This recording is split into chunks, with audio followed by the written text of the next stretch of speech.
کہ سب سے پہلا غزوہ بدر جو ہے وہ بھی رمضان المبارک میں ہے،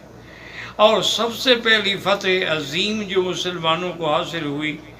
وہ بھی رمضان المبارک کے مہینے میں ہے، اور اسلام کے سب سے بڑے دشمن جس میں مارے گئے وہ بھی رمضان المبارک کا مہینہ ہے اور غزوہ بدر کا موقع ہے۔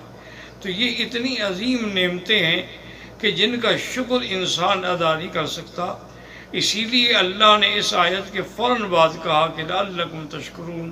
کہ تم میری نعمتوں میں غور کرو گے تو شکر کرو گے۔ اصل بات یہ تھی کہ مکہ مکرمہ کی زندگی جیسے کہ دنیا پہ واضح ہے کہ اللہ تعالیٰ کے نبی اور مسلمانوں کے لیے بڑی پرآشوب تھی، ان کی زندگی انتہائی مصائب سے گھری ہوئی تھی، یعنی مسجد میں نماز نہیں پڑھنے دیتے تھے۔ حضور صلی اللہ علیہ وسلم کے گلے میں ایک دفعہ کپڑا ڈال کے بدبخت عقبۃ بن ابی معیط نے اتنا کھینچا کہ آپ کی آنکھیں مبارک ابھر رہی تھیں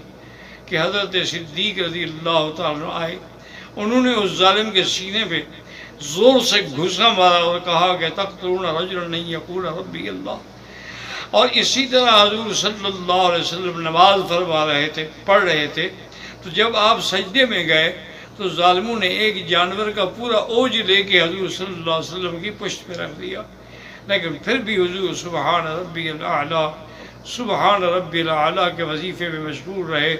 کہ مولا تیری شان ہے کہ آج کفر کے ہاتھوں میں کعبہ ہے اور تیرے نبی کو کوئی نماز بھی نہیں پڑھنے دیتا ہے۔ اور اسی طرح شیب ابی طالب میں قریش مکہ نے مقاطعہ کیا 3 سال تک برابر، یعنی حضور صلی اللہ علیہ وسلم تک باہر کی کوئی چیز نہیں پہنچنے دی۔ حضور صلی اللہ علیہ وسلم نے شیب ابی طالب کی 3 سالہ قید بھی کاٹی، تو یہ بھی مکی زندگی میں تھا۔ اور صحابہ کرام کو اتنا مارا گیا، اتنا ستایا گیا کہ انہیں انگاروں پہ لٹایا گیا، انہیں تپتی ہوئی ریت پہ لٹایا گیا، انہیں پرچھوں میں لپیٹ کے باندھ کے دھواں دیا گیا، اور اسی طرح بعض صحابہ رضوان اللہ علیہ اجمعین ظلم و تشدد سہتے ہوئے فوت ہو گئے۔ سب سے پہلی شہید جو ہے وہ بی بی سمیہ ہے